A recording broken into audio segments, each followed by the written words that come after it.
Psalm 23, a psalm of David. The Lord is my shepherd, I shall not be in want. He makes me lie down in green pastures. He leads me beside quiet waters. He restores my soul. He guides me in paths of righteousness for his name's sake. Even though I walk through the valley of the shadow of death, I will fear no evil, for you are with me. Your rod and your staff, they comfort me. You prepare a table before me in the presence of my enemies. You anoint my head with oil. My cup overflows. Surely goodness and love will follow me all the days of my life, and I will dwell in the house of the Lord forever. Psalm 24, of David, a psalm. The earth is the Lord's and everything in it, the world and all who live in it. For he founded it upon the seas and established it upon the waters. Who may ascend the hill of the Lord? Who may stand in his holy place? He who has clean hands and a pure heart, who does not lift up his soul to an idol or swear by what is false. He will receive blessing from the Lord and vindication from God his Savior. Such is the generation of those who seek him, who seek your face, O God of Jacob. Selah. Lift up your heads, O you gates. Be lifted up, you ancient doors, that the King of glory may come in. Who is this King of glory? The Lord strong and mighty, the Lord mighty in battle. Lift up your heads, O you gates. Lift them up, you ancient doors, that the King of glory may come in. Who is he, this King of glory? The Lord Almighty. He is the King of glory. Selah.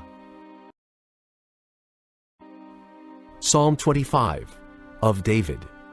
To you, O Lord, I lift up my soul. In you I trust, O my God. Do not let me be put to shame, nor let my enemies triumph over me. No one whose hope is in you will ever be put to shame, but they will be put to shame who are treacherous without excuse. Show me your ways, O Lord. Teach me your paths. Guide me in your truth and teach me, for you are God, my Savior, and my hope is in you all day long. Remember, O Lord, your great mercy and love, for they are from of old. Remember not the sins of my youth and my rebellious ways. According to your love remember me, for you are good, O Lord. Good and upright is the Lord, therefore he instructs sinners in his ways. He guides the humble in what is right, and teaches them his way. All the ways of the Lord are loving and faithful, for those who keep the demands of his covenant. For the sake of your name, O Lord, forgive my iniquity, though it is great. Who then is the man that fears the Lord? He will instruct him in the way chosen for him. He will spend his days in prosperity, and his descendants will inherit the land. The Lord confides in those who fear him. He makes his covenant known to them. My eyes are ever on the Lord, for only he will release my feet from the snare. Turn to me and be gracious to me, for I am lonely and afflicted. The troubles of my heart have multiplied. Free me from my anguish. Look upon my affliction and my distress, and take away all my sins. See how my enemies have increased, and how fiercely they hate me. Guard my life and rescue me.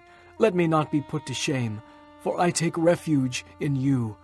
May integrity and uprightness protect me, because my hope is in you. Redeem Israel, O God, from all their troubles. The next day, Paul and the rest of us went to see James, and all the elders were present. Paul greeted them and reported in detail what God had done among the Gentiles through his ministry. When they heard this, they praised God.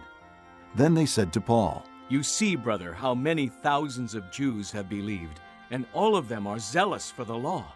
They have been informed that you teach all the Jews who live among the Gentiles to turn away from Moses, telling them not to circumcise their children or live according to our customs. What shall we do? They will certainly hear that you have come. So do what we tell you. There are 4 men with us who have made a vow.